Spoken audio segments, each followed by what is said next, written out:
Classificação indicativa. Livre para todos os públicos.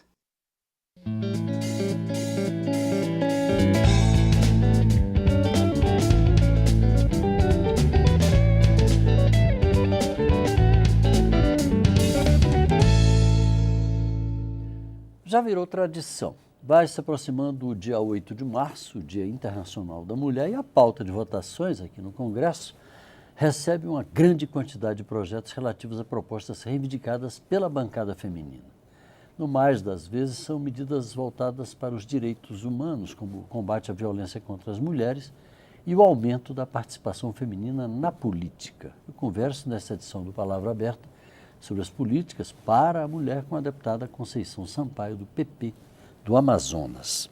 Deputada, antes de mais nada, parabéns pelo Obrigada. Dia Internacional da Mulher. Se a senhora tivesse que aprovar um projeto hoje, ver um projeto aprovado aqui hoje, que beneficiasse as mulheres, que projeto seria esse? Na verdade, acho que o investimento ele precisava começar na educação, porque se a gente trabalhasse a base, certamente hoje nós teríamos um parlamento representativo com mulheres e homens dividindo o mesmo espaço. Então, a gente precisava fazer esse investimento.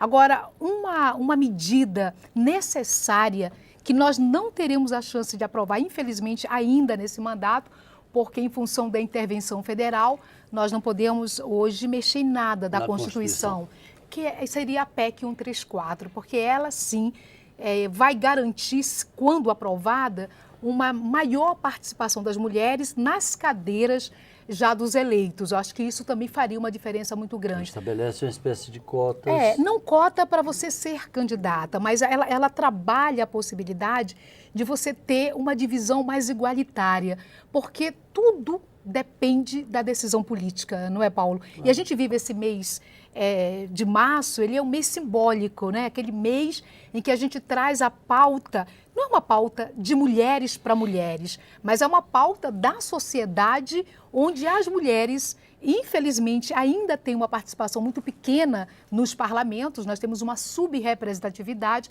mas nós temos mulheres galgando postos aí no judiciário, né? A gente sabe que isso também tem aumentado. Agora, o que mais a gente percebe é que o mês de março, que já é uma data centenária, não é? Nós temos aí o 8 de março, mais de 100 anos desta luta.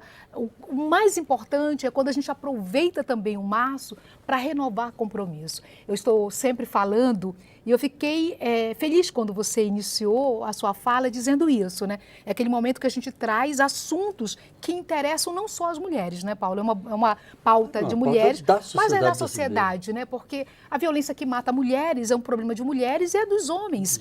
Porque um homem que é pai de mulher jamais quer ver uma filha sua sendo estuprada, sendo morta, recebendo qualquer tipo de violência. Como nós, mulheres, mães de homens, não queremos essa violência para os homens também. Então, é uma nova cultura de paz que nós temos que implementar. Agora, acho que essa é a melhor percepção. Eu conheço um pouquinho o seu estado, fiz alguns trabalhos no Amazonas. Você é um amazonense de coração.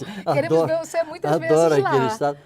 Agora, eu observava, inclusive com o pessoal que fazia pesquisa junto com a gente, que havia uma espécie de preconceito contra as mulheres e muitas vezes por parte das próprias mulheres. Isso estava tão introjetado que elas próprias manifestavam isso. Depois eu fui verificar que isso não era específico do Amazonas. No Brasil inteiro também é assim. As mulheres, muitas delas, dizem, não, isso não é coisa para mulher, isso não é trabalho para mulher, não. Mulher não sabe fazer essas coisas. A gente traz esse machismo, né? Muitas vezes a gente nem percebe. Que as mulheres incorporam.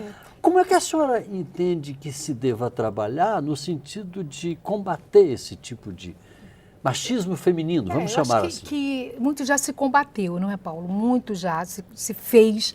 A gente tem aí o trabalho dos movimentos de mulheres, a gente tem aí o trabalho, o próprio parlamento, mesmo com essa subrepresentatividade, a gente tem procurado muito falar disso, quebrar preconceitos, quebrar tabus. Não é uma coisa tão fácil, né? O preconceito está muito mais enraizado em todos nós do que os nossos princípios. A gente tem que mudar isso. Então, quando eu falo no investimento na educação, porque é lá na base, sabe? É onde tudo acontece, onde a gente começa a mostrar que a convivência de um menino com uma menina tem que ser uma convivência de respeito, que a gente precisa lembrar que um filho que vive dentro de uma casa onde o ambiente é de violência, certamente ele vai crescer e lá na frente ele pode se tornar um agressor. Ele vai reproduzir. Ele vai reproduzir aquilo que ele viveu o tempo todo dentro de casa. Então, é um processo lento que a gente, se Deus quiser, eu penso muito nisso, acredito muito nisso, a gente ainda vai vencer. Pode demorar, acho que demora. Agora, esse machismo que em muitos momentos está em nós mulheres também, nós temos que vencer isso, né? A gente perceber que ele existe, porque o pior é quando nós não percebemos. E eu acho que a gente vai mudando isso. A senhora percebe o machismo, a expressão do machismo aqui no Congresso, entre os seus colegas? Tenho grandes colegas parlamentares, certamente. O que eu vejo? O parlamento, a política, na verdade, ela foi sempre uma atividade masculina. Se a gente for olhar um pouco a história do parlamento brasileiro, a gente vai perceber isso. Ainda existe muito isso. Nós temos um parlamento com 513 cadeiras, 51 são preenchidas por mulheres.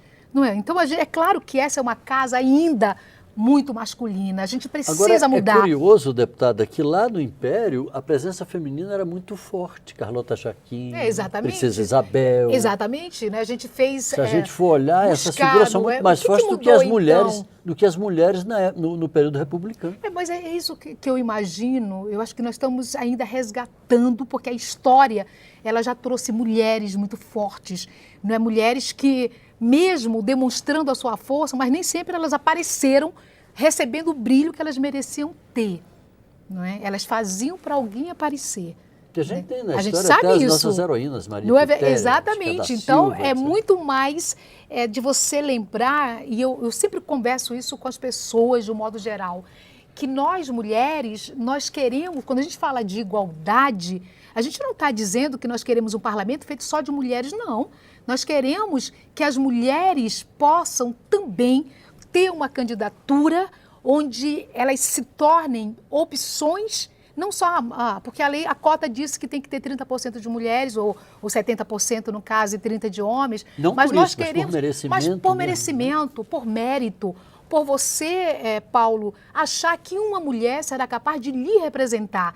Não acho que nós vamos ter um momento que só mulher vota em mulher. Não, que nós queremos mudar. Esse é um tipo de preconceito também. Vamos ter que desconstruir essa realidade. Eu quero muito poder receber e merecer um voto de mulheres e de homens, porque eu estou... O seu eleitorado é majoritariamente feminino? Eu tenho muitas mulheres que votam. Assim, eu acho tem alguma pesquisa que mostra como é que é? Eu já vi dados em alguns momentos, algumas pesquisas, mas eu tenho até um equilíbrio de homens e mulheres. Isso eu acho importante, claro, porque muitos colegas, homens que aqui estão, eles receberam, na grande maioria, votos de mulheres. Estão aqui, não é? Então, eu também, como parlamentar que estou, tenho lutado muito para que as mulheres se sintam representadas por mim, mas os homens também. Agora, porque o parlamento ele é um espaço de decisão. A vida de todos nós aqui, de homens e mulheres, ela passa a ser discutida aqui nessa casa. Então, nós mulheres, que hoje somos um pouco mais da metade da população, mais da metade do eleitorado, 52%, exatamente. Né? Nós temos aqui uma subrepresentatividade. Então, é lá na base que nós temos que mudar. Não tem 10%. Não tem 10%. Então, é importante lembrar que quando o eleitor ou eleitora toma a decisão por alguém, toma porque acha que esse alguém é capaz de falar por ele ou por ela. Então, que nós tenhamos candidaturas de mulheres nessa possibilidade, com essa possibilidade, lideranças políticas capazes de falar por mulheres, pelas mulheres brasileiras e pelos homens brasileiros também. Fazia essa diferença. Deputada, só para encerrar, que o nosso tempo já está praticamente esgotado. Se a senhora tivesse que dar um recadinho para as mulheres do Brasil, aqui a gente está falando do Brasil inteiro, não só do Amazonas, que recado seria esse? Seria para não desistirem da política, porque nesse espaço que a nossa vida está sendo decidida, a vida dos nossos filhos. ela... E é preciso deixar claro que política é coisa boa e coisa séria. Exatamente. As pessoas estão achando, não, é política, não. De que história é essa? Mas quando você não, Gente, é não político tem na hora que acorda, na hora que vai dormir. essa responsabilidade, né, de olhar esse processo, nós sofremos as consequências desse processo. Então, eu sempre vou motivar, eu sempre digo que eu não vim para a política para me perpetuar, mas eu quero muito poder deixar algum legado. Então, eu quero sempre motivar as mulheres e os homens também, mas nesse caso motivar as mulheres para que elas queiram não apenas estar num partido político, mas se quiserem estarem no partido político, serem militantes e principalmente também estar aqui podendo decidir o futuro da nação brasileira. Então, que as mulheres tenham, sabe, esse espírito de coletividade sempre e que nós possamos ajudar a reconstruir esse país.